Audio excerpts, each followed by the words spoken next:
A poor girl in a wheelchair is alone in the schoolyard. When a young billionaire arrives to make a donation, she says, "No one wants to play with me. My dad said I get in the way." He hears this, begins to cry, and what happens next is unbelievable. The sounds of recess exploded across the Willowbrook Elementary schoolyard. Joyful shouts, laughter, and the squeak of sneakers on asphalt created a chaotic symphony echoing between the red brick walls. It was one of those perfect September days when the sun still held summer's warmth, but the wind already whispered promises of autumn. Children darted everywhere, organizing impromptu games.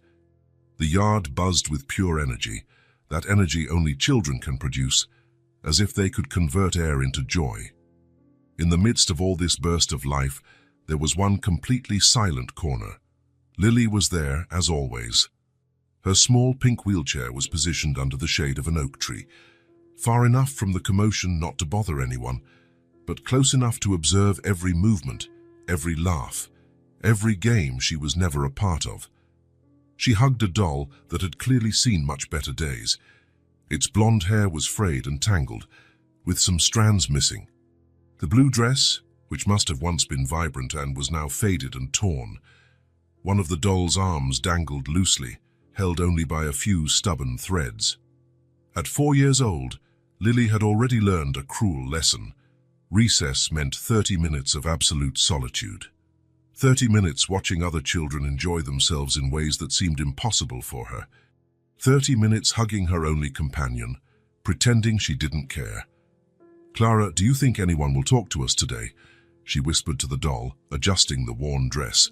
Naturally, Clara didn't answer, but Lily had learned to imagine the responses, creating entire conversations in her head. It was easier that way. At least Clara never rejected her, never ran away, never made that uncomfortable face other children did. "Let's play hide and seek," a curly-haired girl shouted. "I want to count first," another replied. Lily hugged Clara tighter, feeling that familiar pang in her heart. She already knew how this scene would unfold. The children would scatter across the yard, find hiding spots, laugh when discovered, and not once would they look in the direction of the girl under the tree. It was as if she were invisible, a shadow in the corner of the yard, as much a part of the landscape as the oak tree itself. "It's okay, Clara," she murmured. "First we have each other, right?" Across the schoolyard walked a man who clearly didn't belong in that setting. Nathan Cross wore a suit that cost more than many teachers, annual salaries, Italian leather shoes that gleamed even in the shade, and carried a watch that could pay for several children's college tuition there. Beside him, Principal Mrs. Peterson tried to keep pace, constantly adjusting her slipping glasses. She was visibly nervous. It wasn't every day a billionaire personally visited small Willowbrook Elementary. "Mr. Cross, I cannot express how grateful we are for your generosity," she said for the third time. "That the children have never received such a significant donation." "Please, just call me Nathan," he replied, watching the children play. "And you don't need to thank me. Everyone deserves a little joy in life." Nathan Cross was only 28. But his tech company had already revolutionized how people communicated. $3 billion in the bank, a penthouse in Manhattan, cars most people only saw in movies. He had everything money could buy. But at that moment, carrying 2 enormous boxes of toys, he felt more nervous than in any business meeting. "The children will be ecstatic," Mrs. Peterson continued. "And many of them have never received anything new." It was his first visit to a school since graduating over a decade ago. The invitation had come through his foundation, a simple request for toy donations for underprivileged children. He could have just sent the money as he did with most causes, but something had motivated him to come in person. Perhaps it was curiosity. Perhaps it was the boredom of a life where any problem could be solved with money. Or perhaps it was something deeper, a need to reconnect with a simplicity he had lost on his way to success. The children prepared drawings and cards, Mrs. Peterson said. Nathan was about to reply when something caught his attention. In the corner of the yard under the oak tree, A very small girl sat completely alone. She wore a yellow dress that had been washed so many times the color was almost unrecognizable, white knee-high socks, and her brown hair was tied in 2 braids that swayed gently as she moved to whisper something to the doll in her arms. But it wasn't the worn dress, nor the socks, nor the braids that made Nathan stop.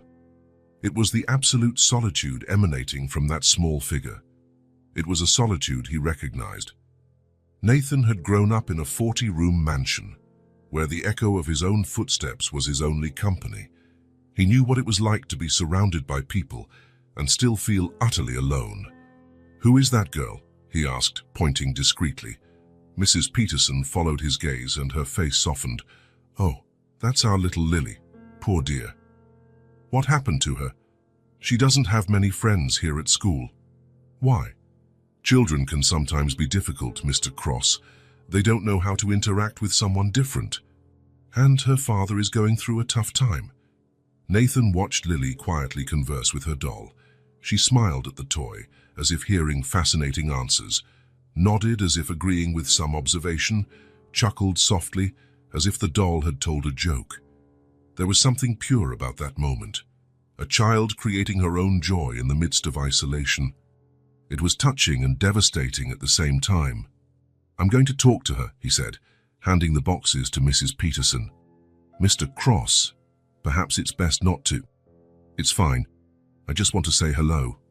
Nathan began to walk, and each step took him further from the world of business, bringing him closer to something he had forgotten, the simplicity of a child. Lily was in the middle of a conversation with Clara when she noticed a shadow approaching. She looked up and saw a tall man walking towards her. For a moment, she felt afraid. Adults usually meant trouble. But there was something different about this man.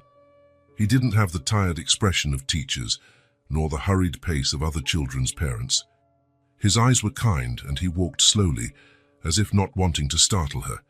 Nathan stopped a few feet away and offered his best smile. "Hi." Lily tilted her head, curious but cautious. "Hi," she replied softly. "May I sit here near you?" he asked, pointing to the ground. She studied his face for a moment, trying to decipher his intentions, then nodded. "Yes." Nathan crouched first, then sat completely on the ground, dirtying his expensive suit without showing concern. He was at Lily's eye level. "What's your name?" he asked gently. "Lily," she replied, still whispering. "Lily is a very beautiful name, like a flower." She smiled for the first time, small and shy but genuine. "And you?" "Nathan."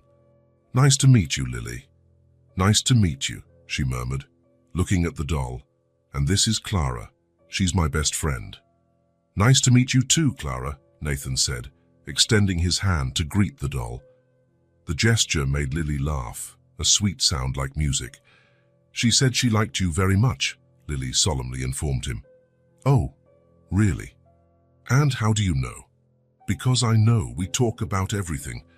Nathan felt something tighten in his chest. "Do you two always stay here during recess?" Lily's smile disappeared. She lowered her eyes and hugged Clara tighter. "No one wants to play with me," she said, the words coming out as a broken whisper. The words hit Nathan like a punch.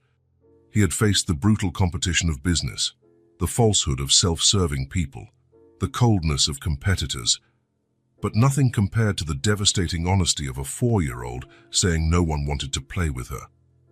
"Why do you think that, Lily?" he asked softly. Lily hesitated, her eyes filling with tears she tried to hold back. She looked at the other children playing, then back at Nathan. "My dad said I get in the way," she finally whispered. The words hung in the air like a bomb. Nathan felt as if the world had stopped.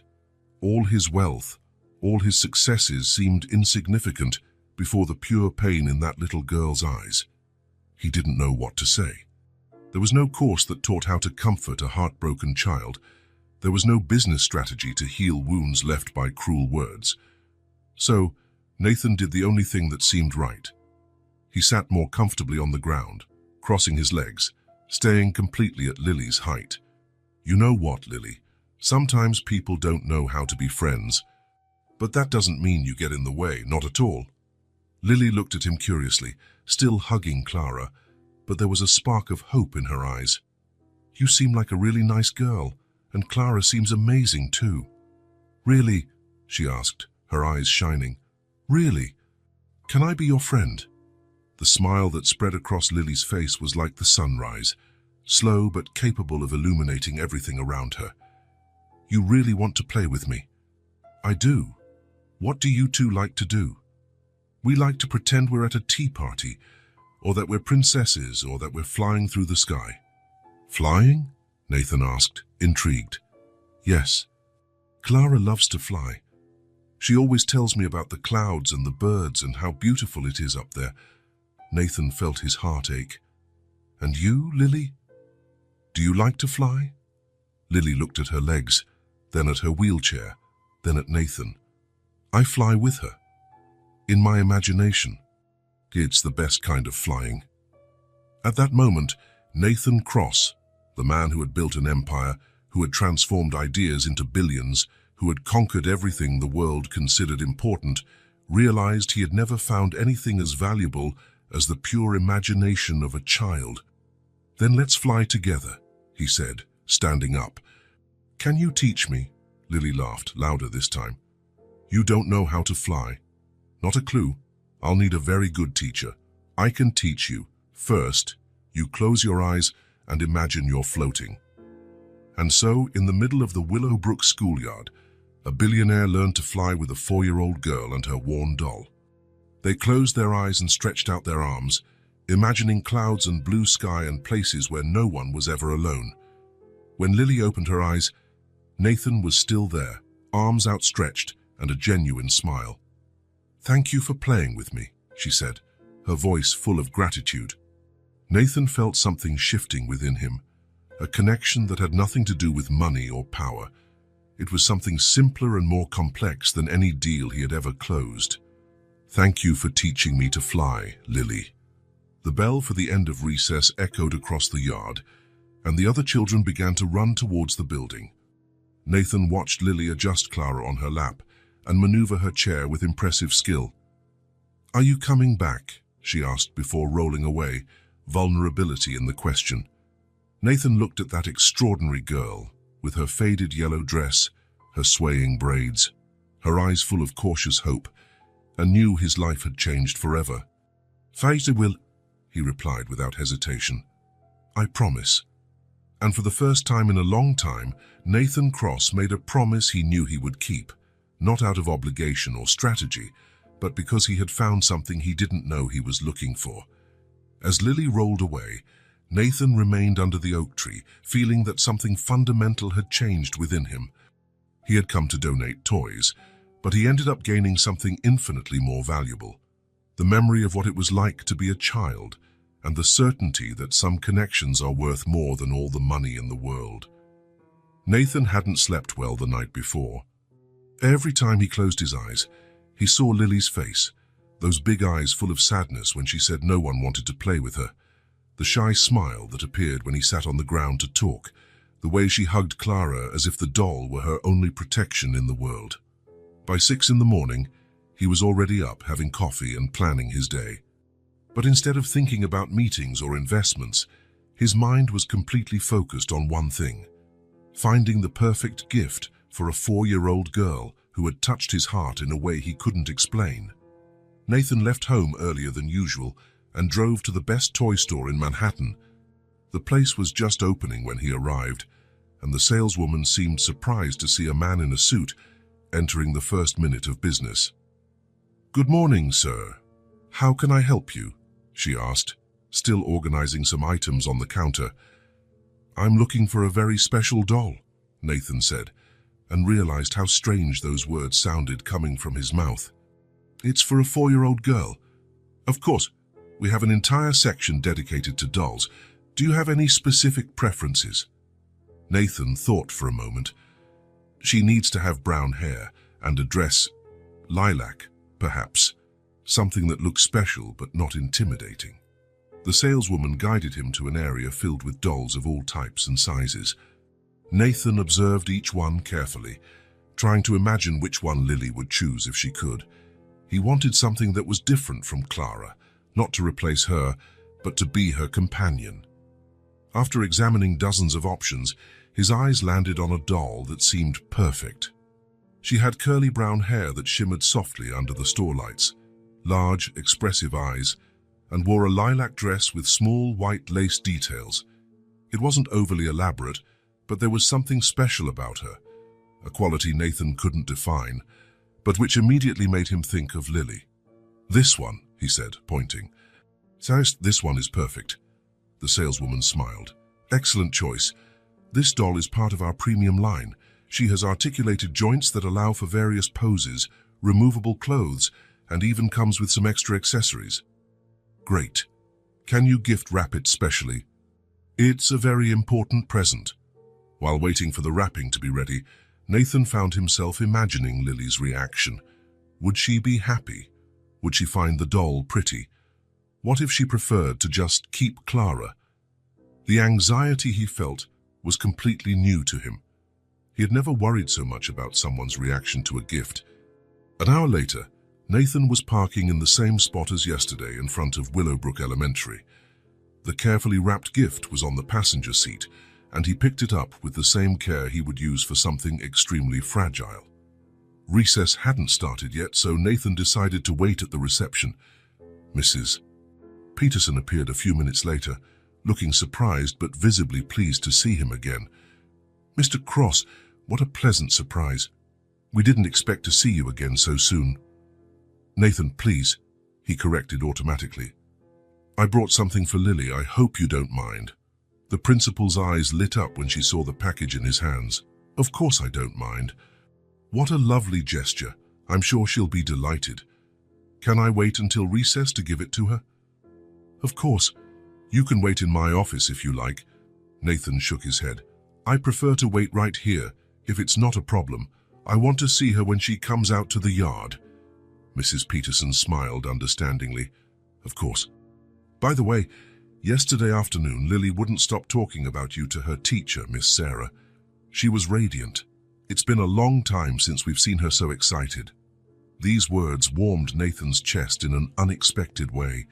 Knowing he had been able to bring some joy into Lily's life made him feel more fulfilled than any billion-dollar deal he had ever closed. The recess bell rang, and Nathan felt his heart quicken. He positioned himself near the door leading to the yard, watching the children come out in noisy, excited groups. Lily was one of the last to appear, as always.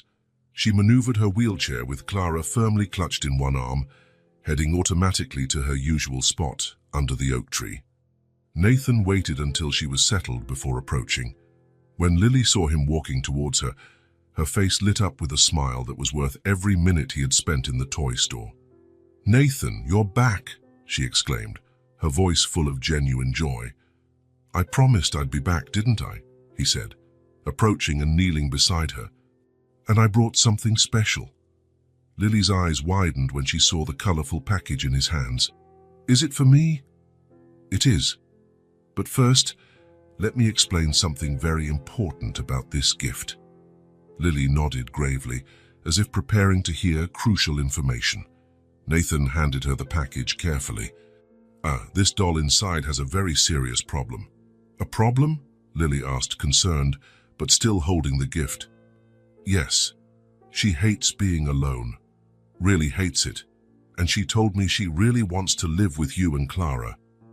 The smile that spread across Lily's face was like watching the sun rise. With small but determined fingers, she began to carefully unwrap the package, as if wanting to preserve every bit of the colorful paper. When the doll finally appeared, Lily gasped in surprise. "She's beautiful." "What will her name be?" Nathan asked. Lily studied the doll for a few moments, gently touching her brown hair and adjusting the lilac dress. "Bella. She looks like a Bella." "Bella is a perfect name." Lily hugged the new doll against her chest, along with Clara. "They're going to be best friends, right, Clara?" she whispered to the old doll, then looked at Nathan. Clara said, "She really likes Bella." Nathan sat on the ground in the same position as the day before. "And what do you three want to do today?" "We can have a tea party. Now we have enough people for a real party." Across the schoolyard, Miss Sarah, Lily's teacher, watched the scene with a delighted smile. She had worked at Willowbrook Elementary for over 15 years and rarely saw a child as isolated as Lily find someone who connected with her so naturally. For almost 40 minutes, Nathan, Lily, Clara, and Bella lived imaginary adventures. They had an elaborate tea party under the oak tree, flew to distant lands where princesses solved important problems, and created stories about friends who never abandoned each other. Nathan discovered that Lily had an extraordinary imagination. She created different voices for each doll, invented complex scenarios for her games, and had a way of seeing the world that was pure magic. Every moment spent there reminded him of parts of himself he had forgotten in the race to success. "Nathan," Lily said during a pause in their play, "why are you so nice to me?" The question caught him off guard. He looked at that small girl, with her swaying braids and her eyes full of genuine curiosity, and realized he didn't have a simple answer. "Because you're special, Lily, and everyone deserves to have friends. Even people like me, especially people like you." The bell for the end of recess rang, interrupting the moment. Lily carefully gathered her two dolls and prepared to return to the classroom. "Will you come back tomorrow?" she asked, the same vulnerability from yesterday present in her voice. "I'll think about what I can do to see you again soon," Nathan replied honestly. After Lily rolled away, waving to him as she maneuvered her chair with one hand and held the dolls with the other, Nathan stood for a few minutes under the oak tree. There was something about that girl that stirred him deeply, something that went beyond sympathy or pity. It was as if she had awakened a part of his humanity that he had buried under spreadsheets and meetings. Nathan walked back towards the school building, where he found Mrs. Peterson organizing some papers in her office. "Mrs. Peterson," he said, tapping lightly on the open door. "Nathan, how was recess?" "It was perfect. Lily loved the doll." He hesitated for a moment before continuing. "Actually, I wanted to talk to you about something." "Of course, come in and sit down." Nathan remained standing, clearly a little nervous. "Yesterday you mentioned that Lily's father is going through a difficult time. I was wondering, maybe I could help in some way." Mrs. Peterson studied him carefully. "What kind of help?" "I don't know yet. But first I'd like to meet him, talk to him. Is it possible for you to give me the family's address?" The principal hesitated. "Nathan, I appreciate your genuine concern, but I need to protect the privacy of our families." "I understand completely," Nathan interrupted her, "but I promise my intentions are only to help. Lily touched my heart in a way I can't explain. If there's anything I can do to improve her life, I want to try." Mrs. Peterson watched Nathan for a long moment, assessing his sincerity. After 15 years of dealing with parents and guardians, she had developed a keen instinct for detecting true motivations.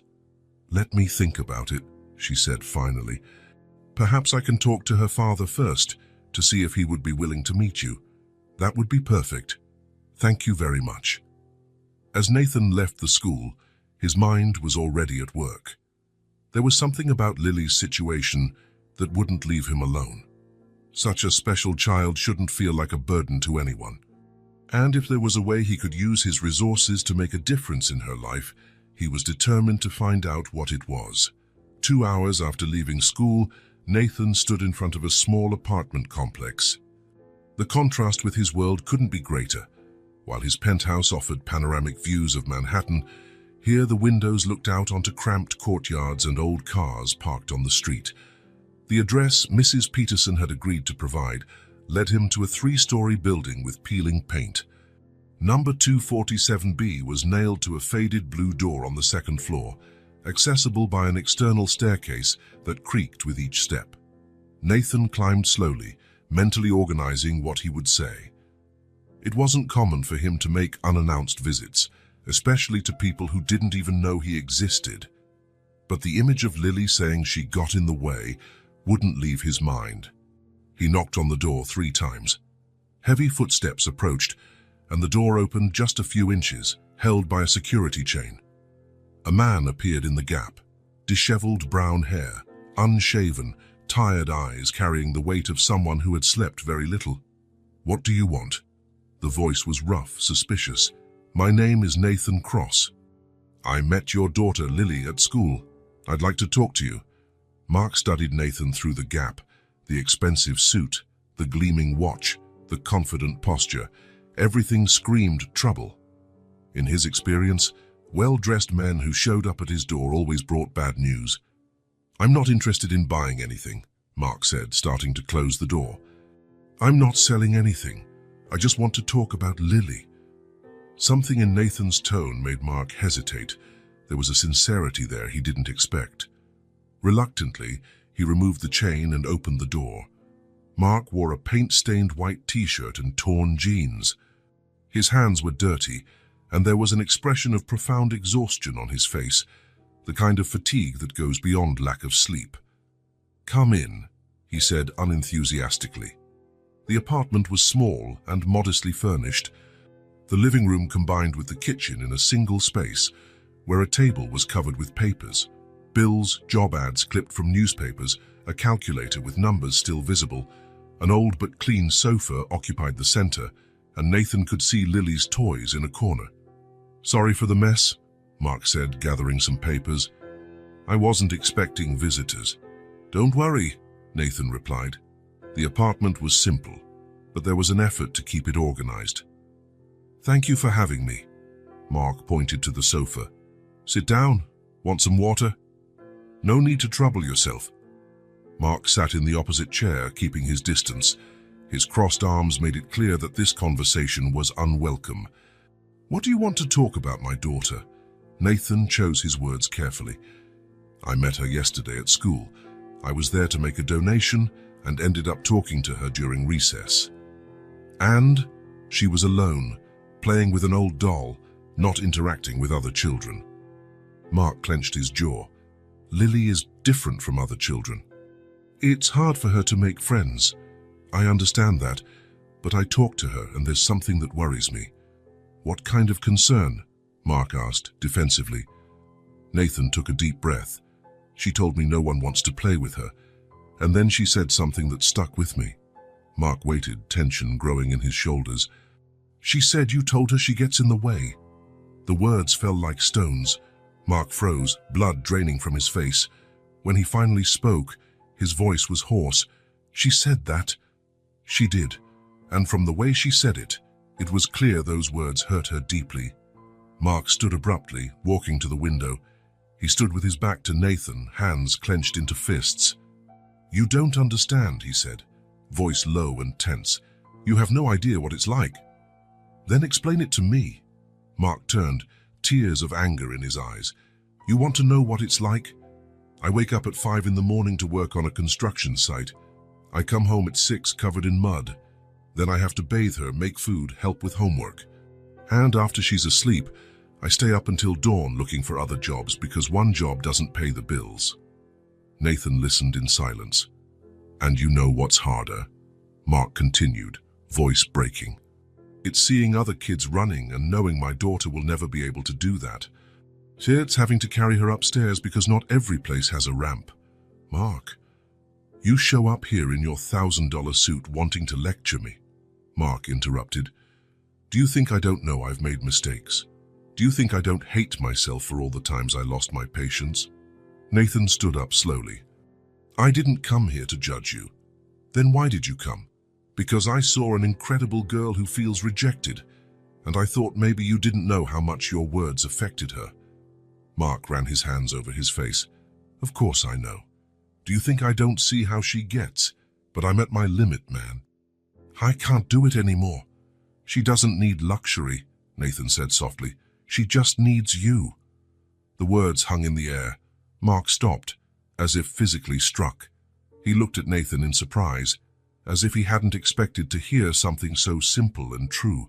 "It's easy to say that when you have money," Mark murmured, but his voice had lost its aggressiveness. "So it's not about money. I grew up in a 40-room house, but my parents never had time for me. I had everything money could buy, except the most important thing, which was someone who truly cared about me, someone who looked at me and saw something special. Mark sat down heavily, the weight of months of frustration finally seeming to crush him. I tried to be a good dad, but since the accident, since we lost her mom, I can't see anything but problems anymore. Nathan felt a pang in his chest. How long has it been? 2 years. Lily was 2 years old when it happened. Since then, it's just been me and her, and I don't know how to do this right. No one does. But she needs to feel that you love her, not that she's a burden. Mark was silent, looking at his dirty hands. When he spoke, his voice was almost a whisper. I love her more than anything. She's all I have left of my wife. But I'm so tired, so worried about money, so frustrated, that sometimes the words come out wrong.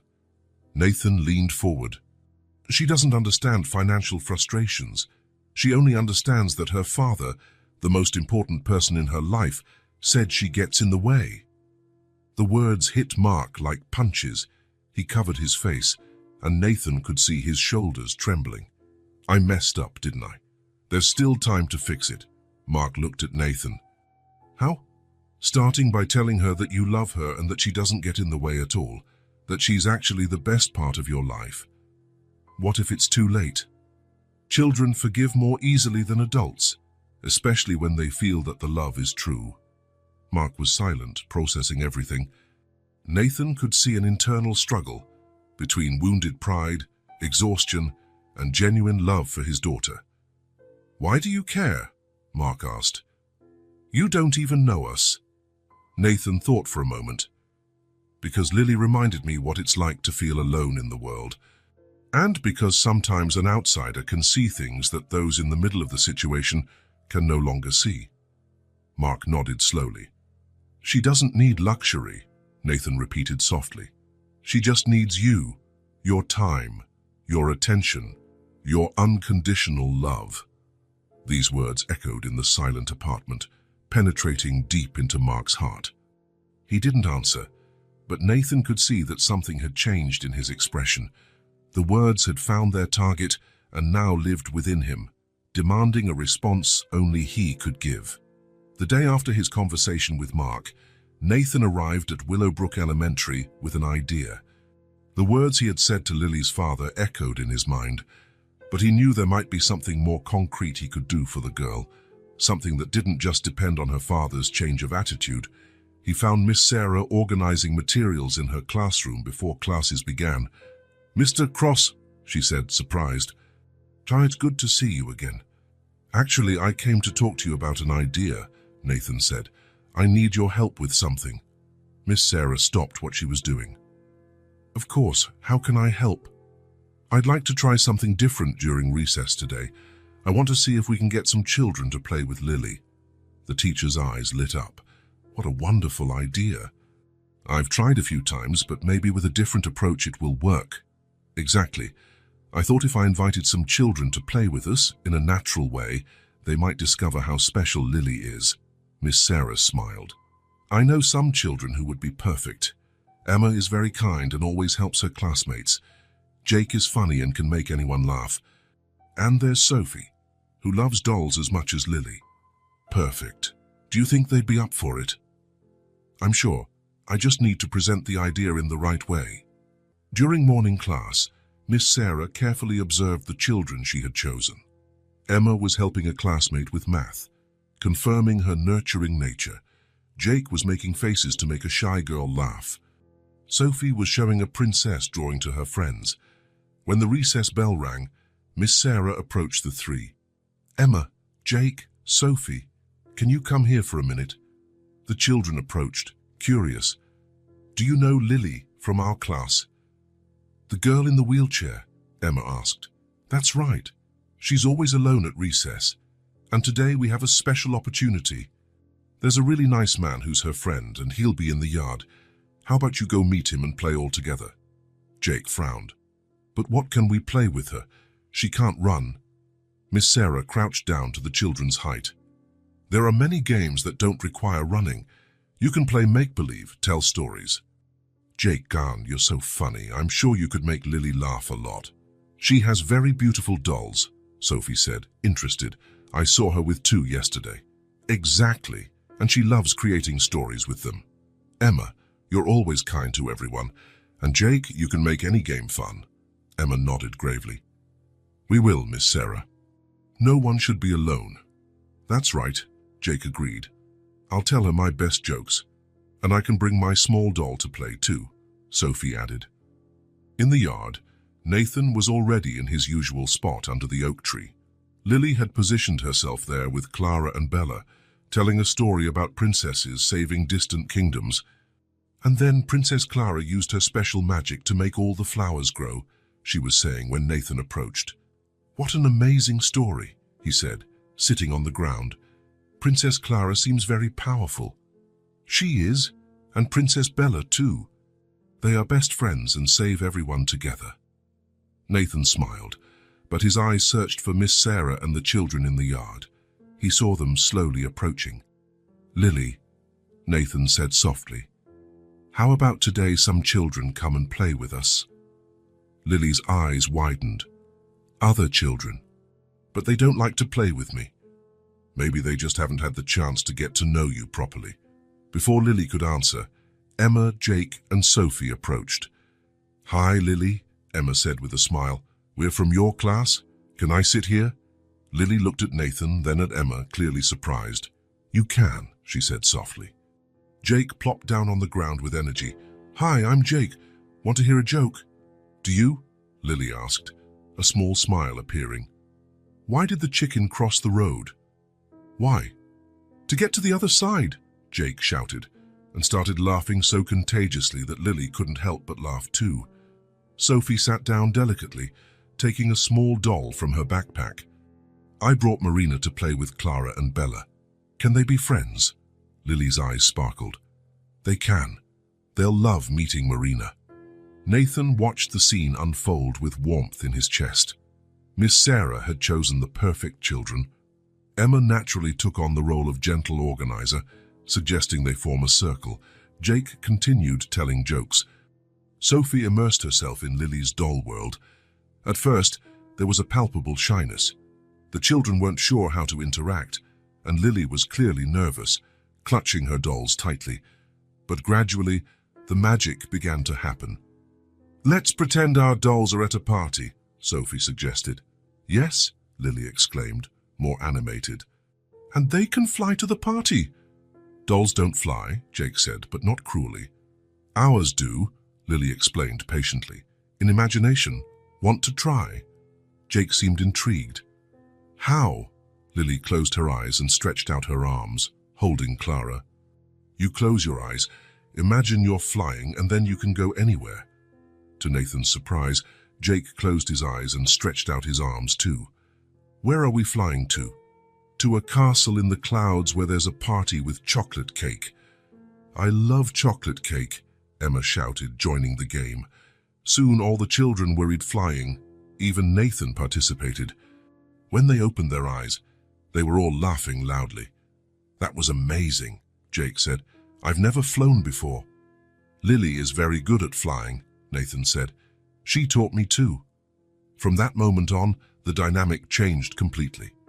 The children began to see Lily not as someone different, but as someone with extraordinary imagination and fascinating stories.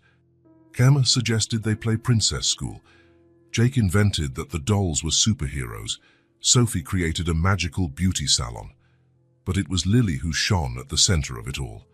Her ability to create complex stories fascinated the other children. She gave different voices to each doll, created elaborate dialogues, and had a way of making any game more interesting. Now, how do you invent so many stories? Emma asked, impressed. I have a lot of time to think, Lily replied honestly. And Clara and Bella tell me many things. They talk to you, Jake asked, fascinated. In my head. You can hear them if you pay attention. Jake picked up the doll Marina and held her close to his ear. Marina, are you there? Lily laughed. She said you're very funny and she likes your jokes. Really? Jake smiled proudly. For 40 minutes, the children created an entire world of adventures. Lily was at the center of everything, not despite her wheelchair, but because her natural imagination made her the leader of the games. Nathan watched with a sense of triumph that surpassed any business success. Seeing Lily laughing, speaking confidently, being accepted and admired was better than closing the biggest deal of his life. When the bell rang, the children protested. "Oh no, is it over already?" Sophie complained. "Can we play again tomorrow?" Emma asked Lily. "You want to?" Lily asked, hardly believing it. "Of course," Jake said. "You tell the best stories. And our dolls can have more adventures," Sophie added. Lily was radiant. "Yes, tomorrow we can pretend they're going to an underwater kingdom." The children said goodbye excitedly, promising to return. Nathan helped Lily organize her dolls. "How do you feel?" he asked. "It's like I'm really flying," she replied, eyes shining. "They really liked me." "Of course they did. You're amazing, Lily." For the first time since he had met her, Nathan saw Lily as she truly was, not a lonely and rejected girl, but a brilliant child with unique gifts that only needed the right opportunity to blossom. In the center of that circle of new friends, she had found her place to shine. The school bus stopped in front of the apartment complex at 4:30 in the afternoon, as usual. But this time, something was different. From the moment the door opened, Lily's excited voice could be heard chatting animatedly with the driver. And then Jake pretended the doll was flying upside down. It was so funny. And Emma said, "I tell stories better than books." The driver, Mr. Williams, smiled as he helped Lily down. In 2 years of driving that girl, he had never seen her so animated. Usually, she traveled in silence, hugging her dolls, looking out the window with that distant expression that broke any adult's heart. "Looks like you had a special day today, little one," he said, positioning the wheelchair. "The best day of my whole life," Lily exclaimed, settling Clara and Bella on her lap. "Tomorrow we're going to play Underwater Kingdom." Lily said goodbye to the driver with an energy he had never seen in her and began to maneuver her chair towards the building. But instead of her usual careful, resigned movement, she was, in some impossible way, bouncing in her chair. It was as if all the joy she had accumulated during the day was overflowing into every movement. She sped up the chair, made small, unnecessary turns, stopped to wave at neighbors who didn't even know her well, all while holding the 2 dolls against her chest. As she climbed the external stairs, Lily hummed a song she had invented about princesses making magical friends. Her voice echoed through the hallway, filled with a pure happiness that seemed capable of lighting up the entire building. When she reached the door of apartment 247B, she didn't even wait to fully enter before she started talking. "Dad! Dad!" she shouted, pushing the door so hard it hit the wall behind it. Mark came out of the kitchen, where he was trying to fix a leaky faucet that had been dripping for weeks. His hands were greasy, and there was a tired expression on his face, the same old tiredness. But when he saw Lily, something in his expression changed. His daughter was radiant. There was no other word to describe it.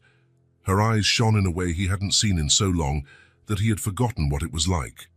Her cheeks were flushed with excitement, and she gestured with the dolls as if she wanted them to join the conversation too. "Dad, I played with my classmates," she said, the words spilling out in a torrent of enthusiasm. "Nathan called them, and they played with me." Mark stood there, holding the wrench, trying to process what he was hearing. In over 2 years, since Lily had started school, she had never, not once, come home talking about playing with other children. "Emma, Jake, and Sophie," Lily continued, maneuvering her chair closer to him. "And Bella played too. They said my stories are the best ever." She held up Bella, the new doll Nathan had given her. "Bella made friends with Marina, who is Sophie's doll, and Jake learned to fly in imagination. He said he had never flown before."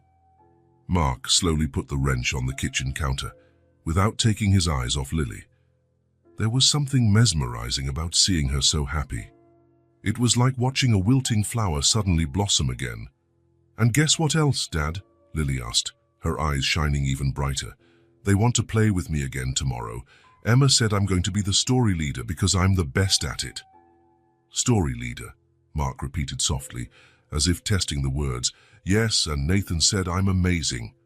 He said I have a special gift for inventing adventures. Mark slowly knelt down to Lily's height.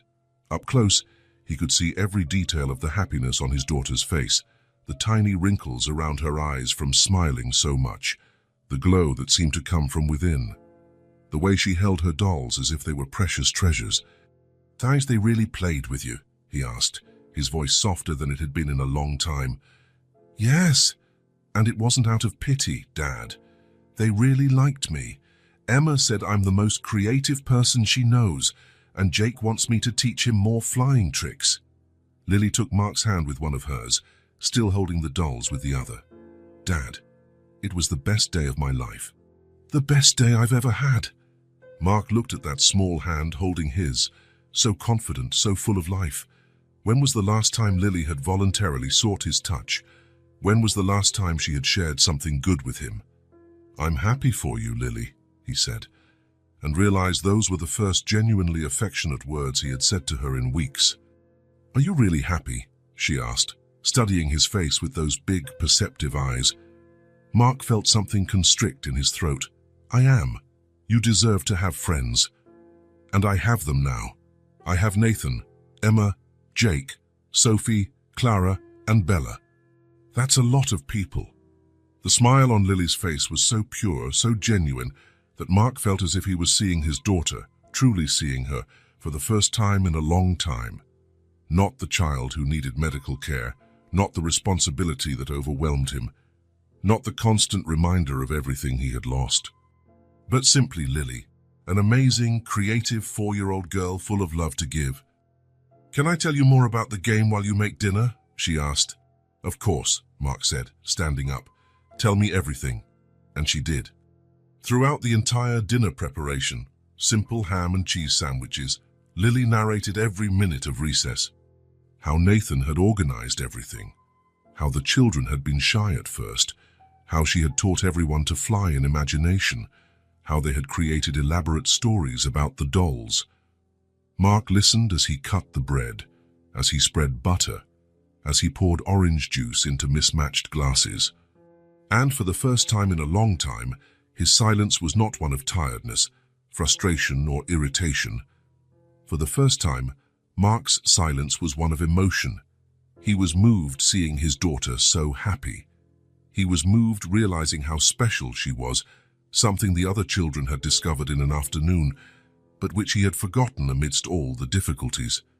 He was moved and, at the same time, completely broken inside, realizing how much time he had wasted seeing only the problems instead of seeing the extraordinary child he had at home. During dinner, Lily continued talking about how kind Nathan was, about how the other children had been interested in the doll stories, about the plans for the next day. Mark listened, asked occasional questions, and watched his daughter eat with an appetite she hadn't shown in weeks. "Dad," she said mid-bite, "do you think Mom would be happy knowing I made friends?" The question hit Mark like lightning. He stopped chewing, looking at Lily. It was rare for her to mention her mother spontaneously. "She would," he said, his voice hoarse. "She would be very proud of you. I think she was there today, watching. Clara said she felt her nearby during the game." Mark swallowed the lump that had formed in his throat. "Clara said that?" "She did." And Bella agreed. "They are very wise, you know." After dinner, Mark washed the dishes while Lily played in the living room, recreating the day's adventures with her dolls. He could hear her doing the voices of her new friends, incorporating details from the real game into new stories. And then Princess Emma said, "Princess Lily, you are the most creative of all," she was telling the dolls. Around 8 o'clock, when Mark came out of the kitchen, he found a scene that made his heart stop. Lily had fallen asleep on the sofa, still in her school dress, but not in her usual uncomfortable position. She was propped up on the cushions, with a gentle smile on her lips, hugging both dolls. Clara was carefully positioned in her left arm, and Bella in her right, as if even in sleep she wanted to ensure both felt included and loved. Mark approached slowly, observing his daughter's relaxed face. There was a serenity there he hadn't seen in a long time. It was as if all the stress and sadness she carried had dissipated, leaving only the happy child she was by nature. He carefully sat on the edge of the sofa, taking care not to wake her.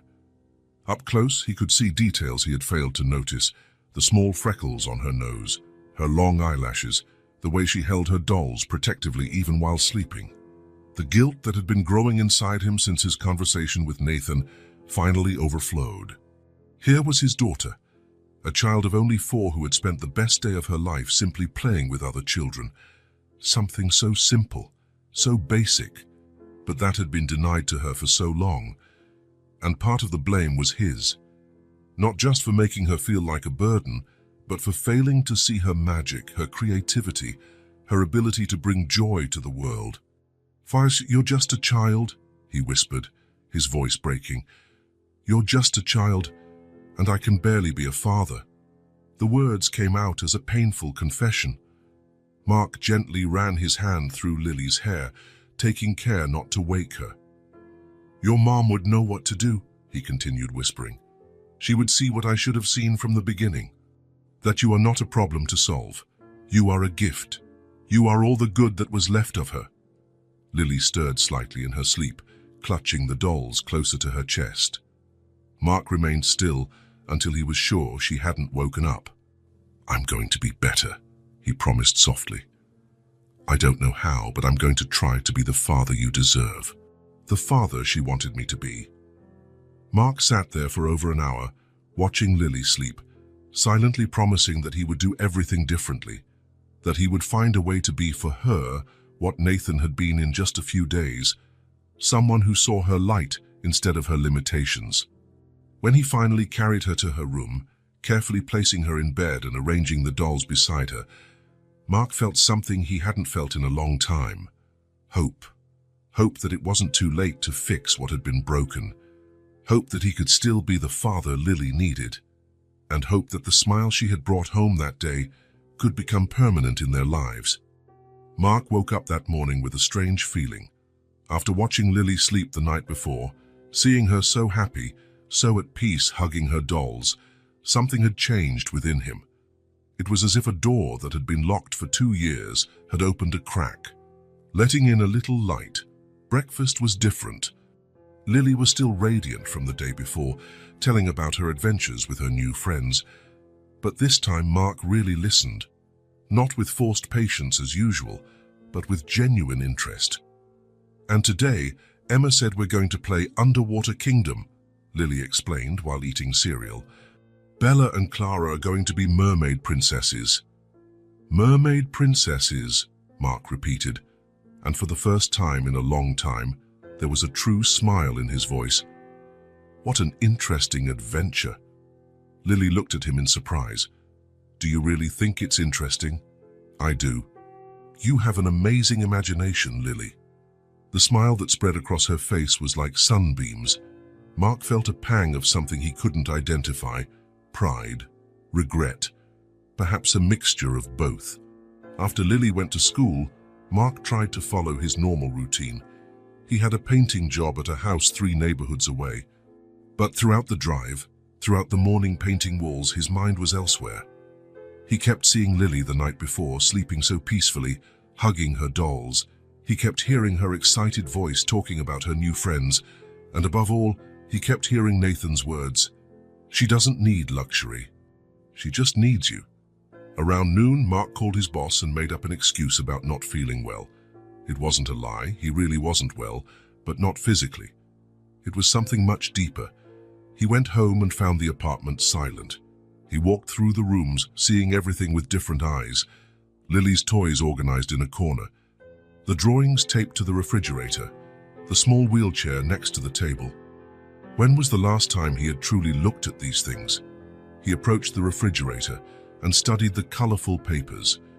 There were drawings of princesses with elaborate dresses, drawings of flying animals, and in many of them 2 figures, one big and one small, always holding hands. Mark picked up one of the drawings.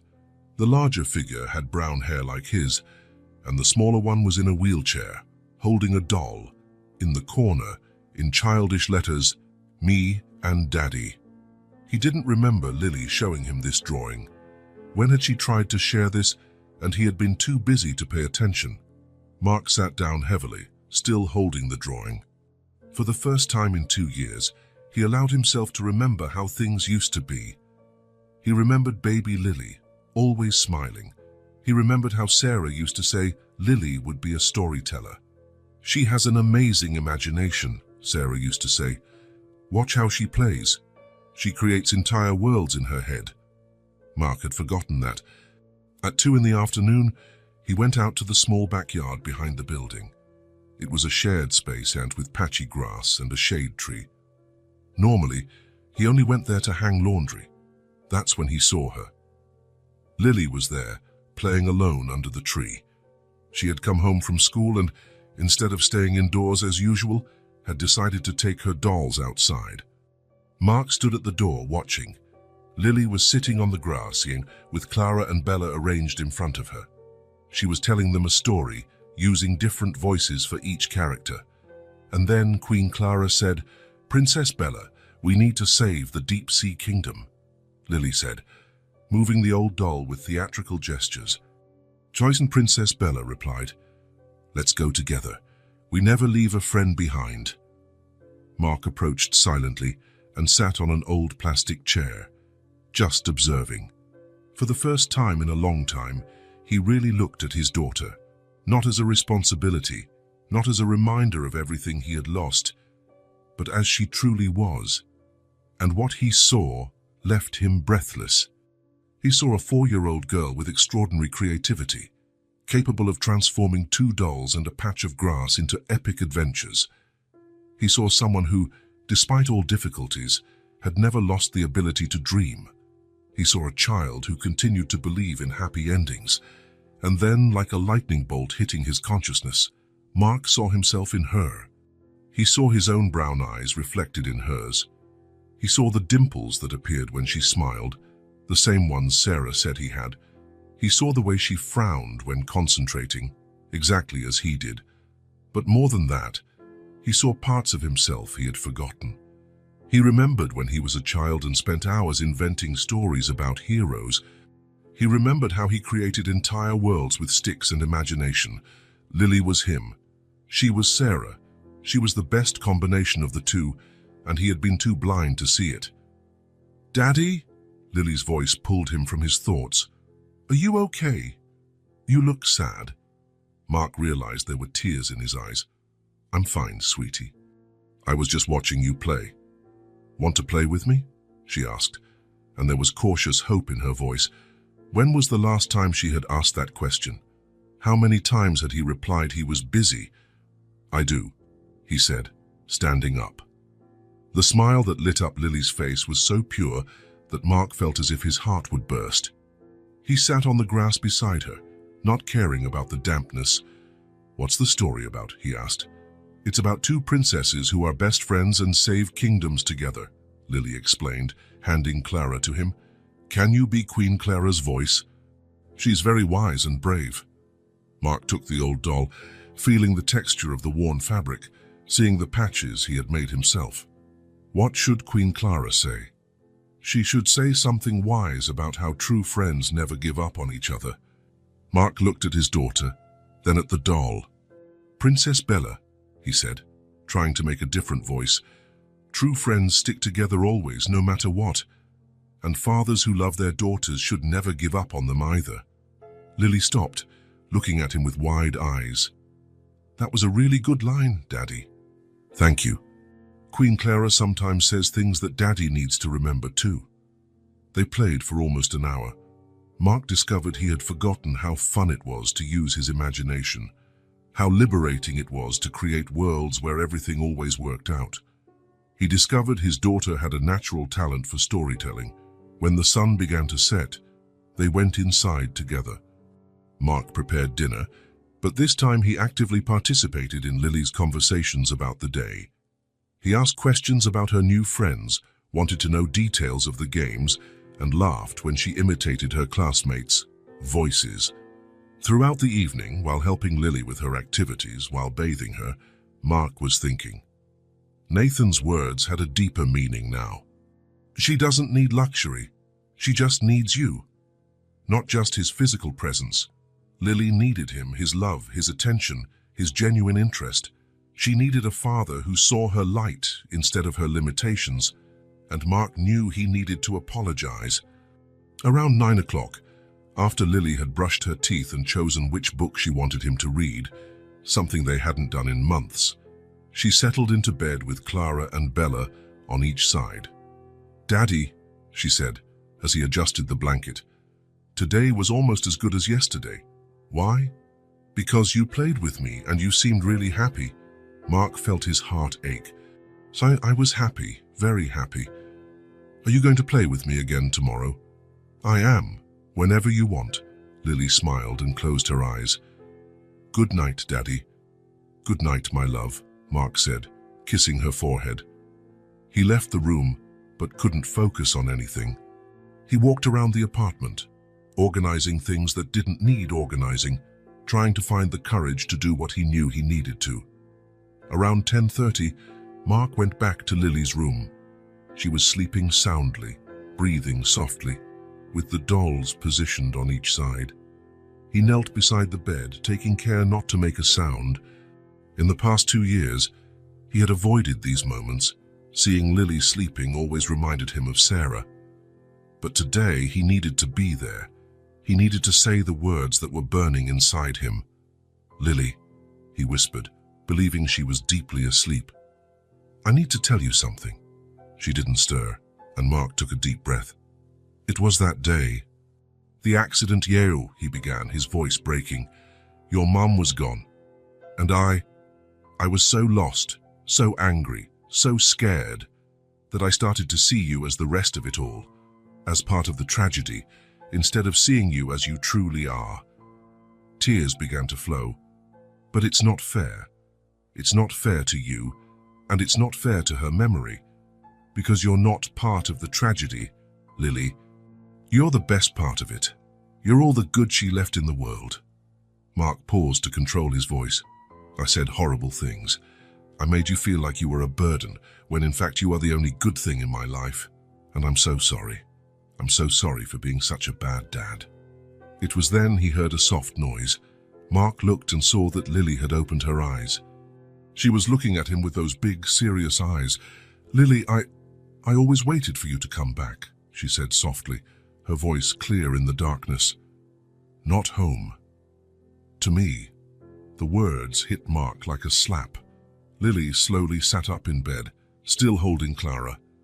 "I knew you were sad about Mom," she continued, "and I knew I reminded you of her in a way that hurt. But I always hoped that one day you would look at me and see me again." Mark was crying openly now. "Will you forgive me? For all the bad things I said? For being so distant?" Lily stretched out her small arms to him. "I already had, Daddy." Mark leaned in and hugged her, feeling as if he was hugging his daughter for the first time in 2 years. She was so small, so fragile, but there was a strength in her that surprised him. "I love you," he whispered in her ear. "I love you so much, and I'm sorry it took me so long to show it properly." "I love you too, Daddy, and Mom loves you too." Clara told me. They held each other for a long time in the dark room, with only the hallway light softly illuminating the space. And Mark felt something he hadn't felt in 2 years: peace. The wound that had opened on the day of the accident, the wound that had poisoned his relationship with Lily, that had turned love into resentment, was finally beginning to heal. It wouldn't be quick, and it wouldn't be easy, but it was beginning. And that was the first step to becoming a real family again. A week had passed since the night Mark and Lily finally reconnected. It was 7 days of small changes that, together, began to transform the atmosphere of apartment 247B. Mark woke up earlier to have breakfast with Lily, listened to her stories about her new friends at school, and every night they played together for at least an hour before bedtime. But the financial reality still weighed on Mark like a dark cloud. He had lost a day of work to stay home and reflect, and that meant less money at the end of the month. Bills kept coming, and the painting and construction jobs were uncertain and poorly paid. It was a Thursday morning when the phone rang. Mark was helping Lily put on her backpack when he saw an unknown number on the screen. Hello? Mark, this is Nathan Cross. I hope I'm not bothering you. Mark paused mid-movement. Since Nathan's visit to the apartment, they hadn't talked. Nathan, no, you're not bothering me. I'd like to talk to you in person, if possible. There's something I want to discuss. Mark felt a pang of concern. Did something happen to Lily at school?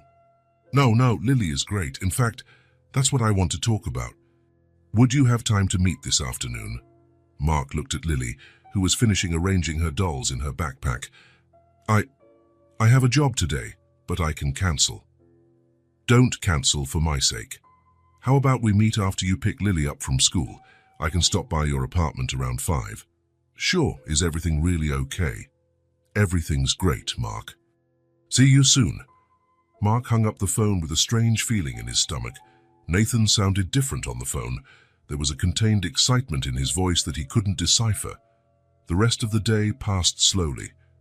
Mark worked on a bathroom renovation, but his mind was divided between worrying about what Nathan wanted to talk about and his usual anxiety about money. The job would only pay half of what he needed for the month's bills. At 4:30, Mark was at the school waiting for Lily. When she came out, she was accompanied by Emma, Jake, and Sophie, all chatting animatedly about a new adventure they had created for the dolls.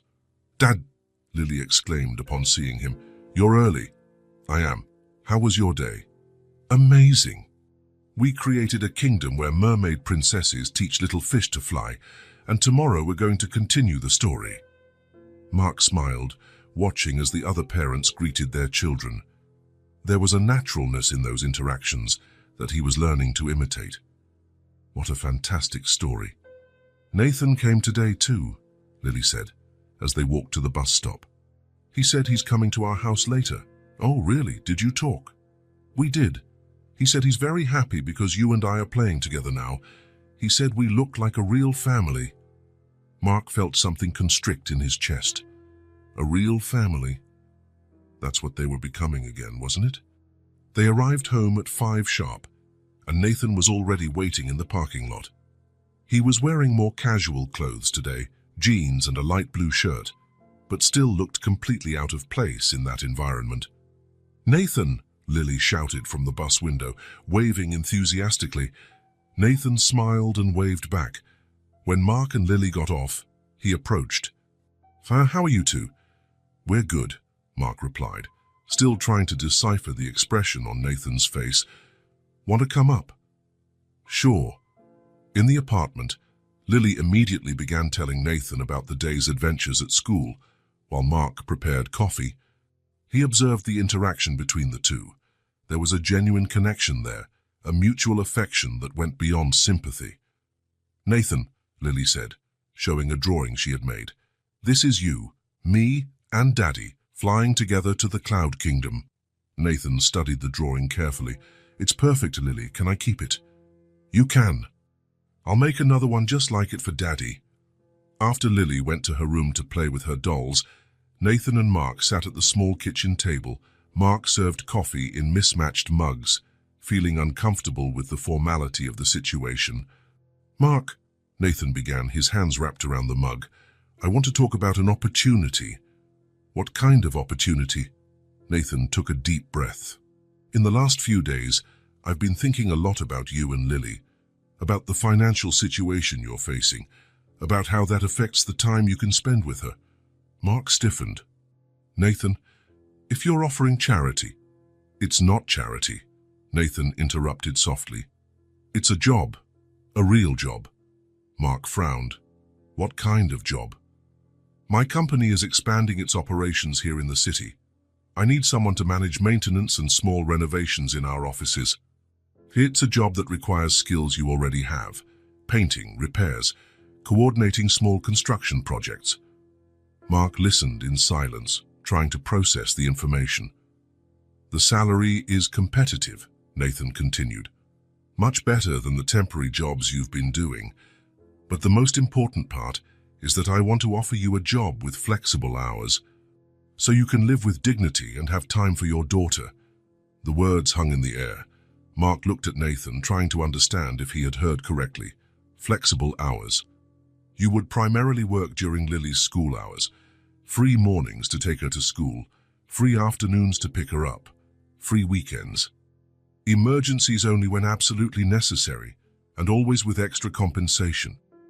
Mark felt as if the world had stopped. "Why are you doing this?" Nathan looked towards the room where Lily was playing, his voice softening.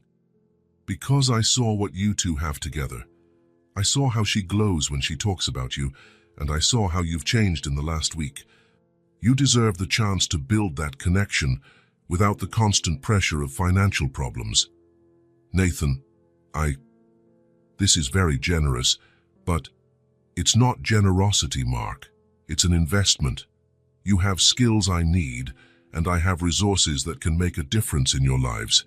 It's a partnership." Mark ran his hands over his face, trying to organize his thoughts. What would the salary be? Nathan mentioned a number that made Mark stop breathing for a moment. It was almost 3 times what he could earn with temporary jobs, and that was working fewer hours. "Are you serious?" Mark asked, his voice almost a whisper. "Completely serious. And there are benefits too. Health insurance for both of you, food vouchers, and a fund for medical emergencies." Mark felt his eyes filling with tears. In 2 years, since the accident, he had constantly fought against financial despair. There were nights when he stayed awake calculating bills, trying to decide whether to pay for electricity or buy food. And now, "Miss, why?" he asked again. "Why are you doing this for us?" Nathan smiled. "Because Lily taught me something I had forgotten, that what truly matters in life can't be bought with money. You both gave me something invaluable. You reminded me what family, connection, true love mean. Now I want to give back." Mark was silent for a long moment, absorbing everything. Then, slowly, he extended his hand. "I accept," he said, his voice choked with emotion. Nathan shook his hand, smiling. "Great, you can start on Monday." "Nathan, I don't know how to thank you." "You don't need to thank me. Just be the father Lily deserves. That you both deserve to be." Mark abruptly stood up and went to the window, trying to control the tears that threatened to spill. "Maybe I never had much," he said, his voice broken by emotion. "But now I have what matters most. Her." Nathan approached and placed a hand on Mark's shoulder. "And now you both will have the chance to enjoy that without worrying about the rest." Lily appeared at the bedroom door at that moment, carrying Clara and Bella. "Why is Daddy crying?" she asked, concerned. Mark knelt down and opened his arms to her. "These are happy tears, my love.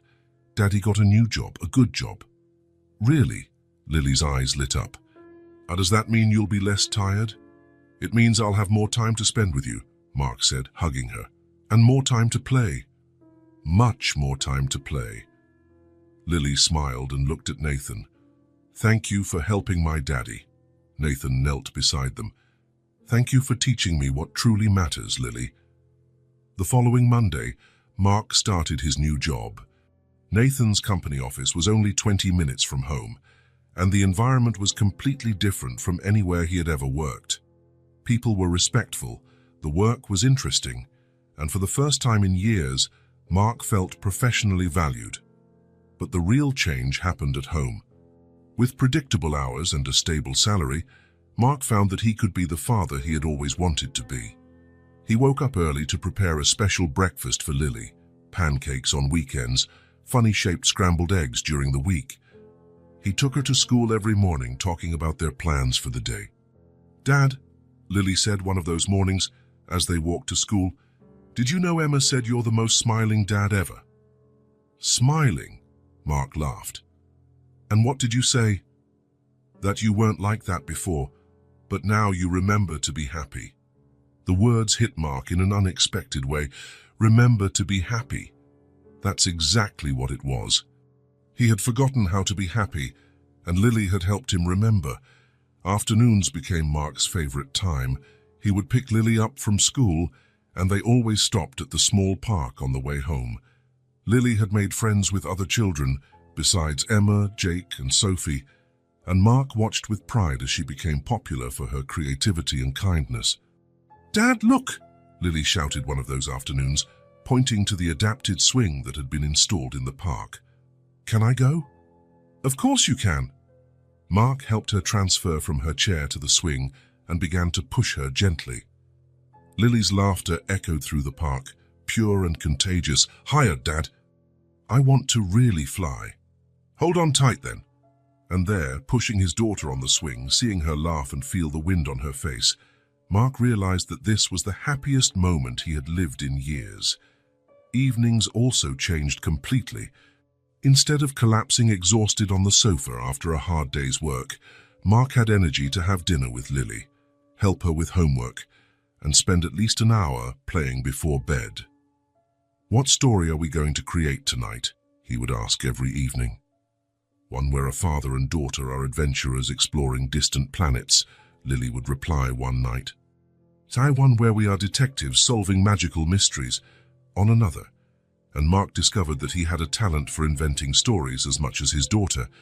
Together, they created elaborate worlds where anything was possible, where problems always had solutions, and where father and daughter always ended up together and happy.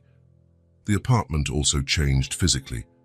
With the new salary, Mark was able to buy some new furniture, a larger table for the kitchen where they could eat together comfortably, a bookshelf for Lily's books and drawings, fresh paint for the walls. But the most significant change wasn't visible. It was the atmosphere. The constant tension that had permeated that space for 2 years had disappeared. In its place, there was lightness, laughter, spontaneous conversations. "Do you know what I like most about our new home?" Lily asked one night, as Mark helped her brush her teeth. "Our new home," Mark smiled. "It's still the same house, Lily." "No, it's not. Before it was just a house where we lived. Now it's a home where we live." Mark stopped brushing and looked at his daughter in the mirror. "And what's the difference?" "In a house where you just live, you're sad and tired. In a house where you live, you're happy and play a lot." Mark knelt to her height. "And do you prefer our home where we live?" "Much more." "And you?" "Much more too." That night, after Lily fell asleep peacefully with Clara and Bella on each side, Mark sat in the living room and looked around. The apartment was the same, but Lily was right. Now they lived there, not just existed. Affection had returned to that home. Not forced affection or guilt disguised as care, but something real, visible, and light. It was in Lily's spontaneous smiles, in the way she ran to hug him when he came home from work, in the conversations that extended through dinner. It was in the way Mark had started singing in the shower again, how he laughed at Lily's silly jokes, how he woke up in the morning eager to see what adventure they would create together. And for the first time since the accident, Mark looked to the future and saw possibilities instead of just obstacles. He saw a daughter growing up happy and confident. He saw a small but complete family. He saw a new beginning that, finally, felt real and lasting. 3 months had passed since Mark started working with Nathan. It was a sunny Friday at Willowbrook Elementary, and the same schoolyard that had once been the scene of Lily's loneliness now echoed with her laughter. Under the oak tree that had previously witnessed only whispered conversations with Clara, there was now a circle of children. Lily was at the center, no longer isolated but surrounded by Emma, Jake, Sophie, and other children who had joined the group.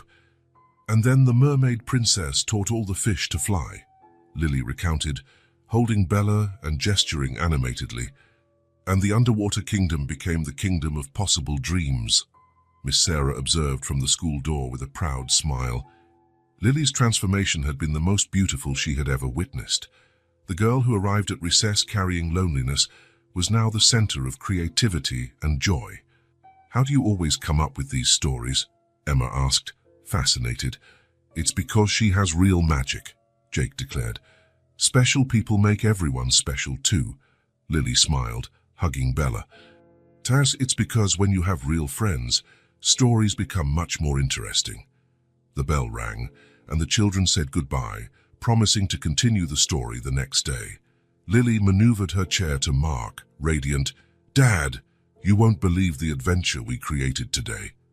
Later, it was a typical Saturday afternoon in the backyard of the apartment complex. The autumn sun filtered through the oak leaves where the children had gathered for another storytelling session. Mark watched from the small second-floor balcony, leaning on the railing with a calm smile on his face.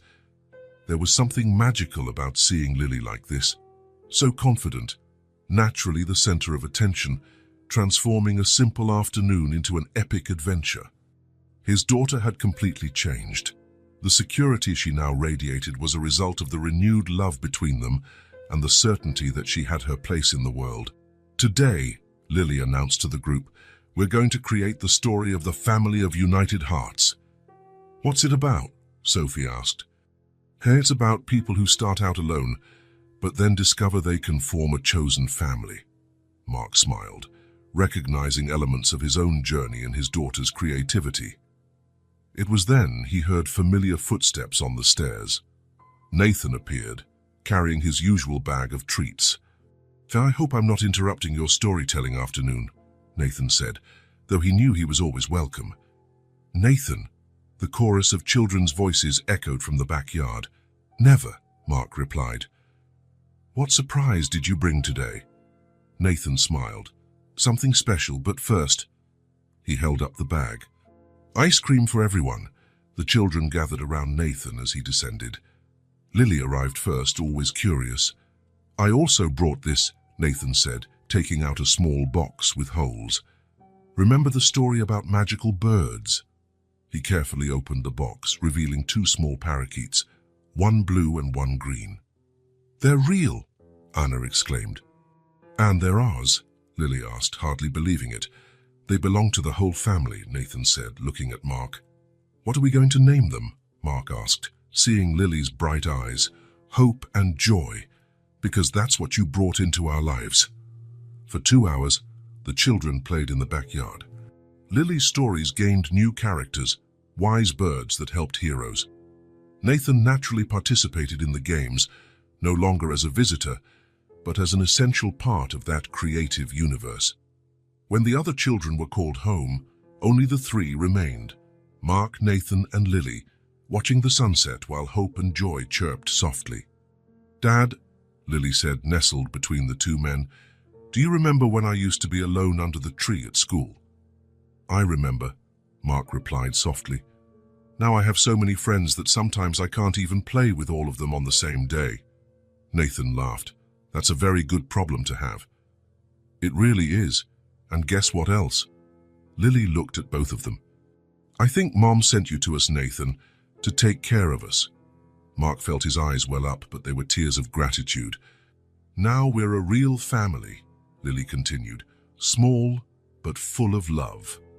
The sun had set when they went inside for dinner. Nathan helped Mark prepare a special meal, while Lily arranged a little spot for the birds. "They're going to love living here," she said. "They'll have many stories to hear." When Nathan prepared to leave, Lily insisted on showing him the drawing she had made. A large family with 2 male figures, a girl in a wheelchair, 2 dolls, and 2 birds, all under a rainbow. "This is us," she explained. "Our chosen family. It's the most beautiful family I've ever seen," Nathan said, moved. After Nathan left, Mark and Lily sat on the small balcony. The birds chirped softly, and Lily hugged Bella, content. "Dad," she said, "today at school, Miss Sarah asked me what my biggest dream was." "And what did you answer?" "That my biggest dream had already come true. That I had a family that loves me, friends who like my stories, and a place where I can be happy." Mark kissed the top of her head. "And you really have all that." "And you too, right, Dad?" "I do, my love. I have everything."